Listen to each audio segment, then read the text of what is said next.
Hello बच्चों, मैं आपकी हिंदी की टीचर सावित्री श्रीवास्तव। आज मैं आपको हिंदी लिटरेचर का चैप्टर 3 बस की यात्रा पढ़ाने जा रही हूँ। इसके लेखक श्री हरिशंकर परसाई जी हैं। बच्चों, बस की यात्रा नामक ये पाठ एक यात्रा वृत्तांत है जो व्यंग्यात्मक शैली में लिखा गया है। इस पाठ के माध्यम से ये बताया गया है कि प्राइवेट बस कंपनियों के मालिक कैसी कैसी खटारा बसें चलाते हैं।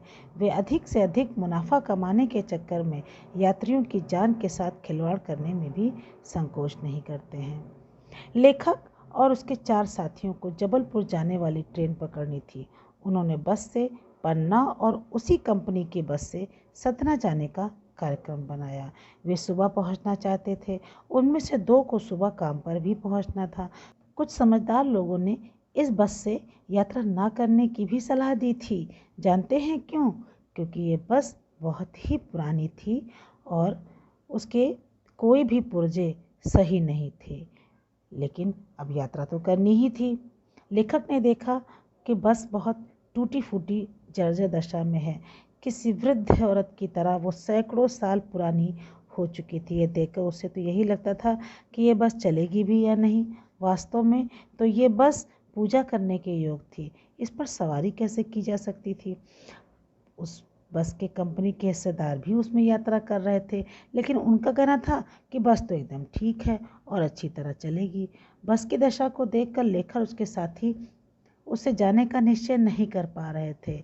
उसके डॉक्टर मित्र ने उसके अनुभव को याद दिलाते हुए कहा कि ये बस तो नई नवेली बसों से भी ज़्यादा विश्वसनीय है। लेखक अपने साथियों के साथ बस में बैठ गए। जो छोड़ने आए थे वो तो लेखक को इस तरह देख रहे थे मानो लेखक को इस दुनिया से ही विदा कर रहे हों। उनकी आंखों में से ऐसा भाव था जैसे वो कह रहे हैं कि इस दुनिया में तो जो आया है उसे जाने के लिए कोई ना कोई बहाना तो चाहिए ही चाहिए। बस के चालू होते ही सारी बस हिलने लगी। खिड़कियों के बचे कुचे कांच तो गिरने की स्थिति में आ गए। लेखक को बहुत डर लग रहा था कि कहीं ये कांच गिर करके लेखक को ही घायल ना कर दे। और जब बस स्टार्ट की गई तो उसमें इतनी आवाज़ आने लगी जैसे लग रहा था कि सारी बस ही इंजन है और हम सभी इंजन में बैठे हुए हैं। बस को चलता हुआ देखकर तो लेखक को गांधी जी के असहयोग आंदोलन की बात याद आ गई। जानते हैं कि असहयोग आंदोलन क्या था? जब अंग्रेजों की गलत नीतियों का कोई भी देशवासी सहयोग नहीं कर रहा था, तो लेखक ने उसकी तुलना बस से की। यानी कि बस का कोई भी पुर्जा, कोई भी पार्ट बस के साथ सहयोग करने को तैयार नहीं था। अब आप समझ ही गए होंगे कि बस की स्थिति क्या रही होगी। उसकी हिलती हुई बॉडी को देखकर लेखक को लग रहा था जैसे बॉडी तो बस को छोड़कर भाग रही है। 8-10 मील चलने पर तो ऐसा लगने लगा कि लेखक टूटी हुई सीटों के बीच में कहीं अटका हुआ है। ये क्या, अब तो चलती हुई बस अचानक रुक गई। तो लेखक को पता चला कि पेट्रोल की टंकी में छेद हो गया। फिर लेखक ने क्या देखा कि ड्राइवर ने तो पेट्रोल बाल्टी में निकाल लिया और अपने बगल में रखकर नली से इंजन में भेजने लगा, जैसे कोई माँ अपने बच्चे को बोतल से दूध पिलाती है। लेखक का बस पर तो रहा सा भरोसा भी उठ गया। उसे डर लग रहा था कि कहीं बस का स्टीयरिंग न टूट जाए। यानी कि बस अब पेट्रोल से जब भर गई, बस तो चल तो दी लेकिन उसकी चाल बहुत कम हो रही थी। लेकिन लेखक को तो डरना वाजिब भी था। वो डर रहा था कहीं बस की ब्रेक ना फेल हो जाए। बस तो हरे भरे पेड़ों से घिरे हुए सड़क से गुजर रही थी, लेकिन लेखक हर पेड़ को अपना दुश्मन समझ रहा था कि कहीं बस जाकर के किसी पेड़ से टकरा ना जाए। रास्ते में झील मिली तो लेखक को ऐसा लगा कि कहीं बस इसमें गोता ना लगा जाए। तो यानी कि बार बार लेखक को हर बात पर डर लग रहा था, क्योंकि बस बहुत ही खराब स्थिति में थी। ये क्या, अब तो बस फिर से रुक गई। तो ड्राइवर के प्रयासों से भी बस ना चली। फिर क्या हुआ? लेकिन जब लोगों ने इस पर आपत्ति जताई तो कंपनी के हिस्सेदार ने कहा बस तो फर्स्ट क्लास है, ये तो एक संयोग है जो बस रुक गई है। कमजोर चांदनी में बस ऐसी लग रही थी जैसे कोई बुढ़िया थक कर बैठ गई हो। उसे डर लग रहा था कि इतने लोगों के बैठने से इसका कहीं प्राण ही ना निकल जाए।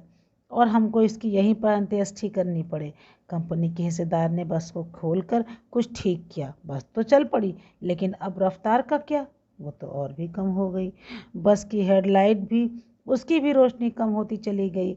वो बहुत धीरे धीरे चल रही थी और जो रास्ते में आने जाने वाली गाड़ियाँ थीं उनको देख करके तो बस चुपचाप खड़ी हो जाती कि बहन तुम ही निकल जाओ, हम तो चले ही जाएंगे। बस कुछ दूर पर चलकर पुलिया पे पहुंची तो उसका एक टायर फट गया और बस झटके से रुक गई। अगर कहीं बस स्पीड में होती तो उछलकर नाले में गिर गई होती।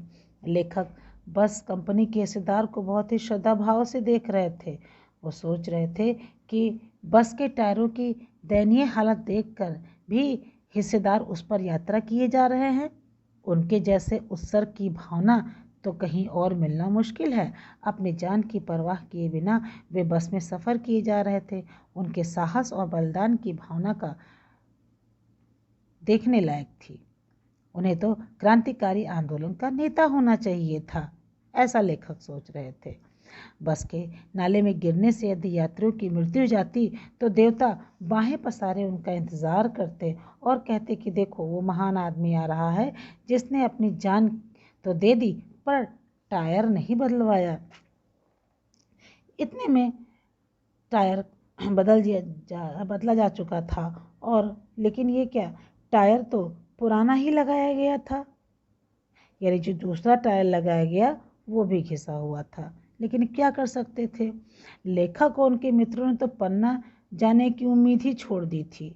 पन्ना क्या, उन्होंने तो कहीं भी जाने की उम्मीद छोड़ दी थी। उन्हें तो लग रहा था कि बस अब पूरी ज़िंदगी इसी बस में गुजर जाएगी और यहीं से उस लोक को चले जाएंगे। इस पृथ्वी पर तो कोई मंजिल ही नहीं है। लेकिन क्या करते वे? अब सब तरफ से दिमाग हटा करके वे सब आराम से बैठ गए और चिंता छोड़कर हंसी मजाक में शामिल हो गए। धन्यवाद।